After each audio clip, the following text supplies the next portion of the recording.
Napapabayaan na yung ano guys, oh, tree house guys. Ayun oh.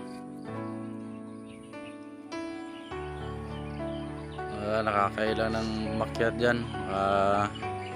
Marurupok na yung kahoy na ano dyan. Dito lang yan sa may ano guys, oh, sa uma. Tapos may kamalig pa kami dyan. Baka, nanginginaan ng baka guys.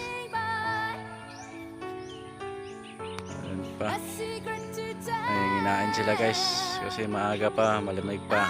Mamaya yan medyo ano naman yan, pero sa bagay matibay naman yung baka sa initan guys. Basta painumin mo lang sila ng tubig. Ang karabaw lang talaga ang masilan. Kailangan pag mainit na ipasilong mo na ang karabaw mo. Delikado ito yung sang ano dito guys, oh, sampalok or sambag or sa malagi. Maliit lang siya guys, hindi kagaya ng mga pinakita ko sa inyo na sobrang lalaki ng mga puno. Ito lang yan guys sa uma. So yan lang guys, no, good morning sa inyong lahat.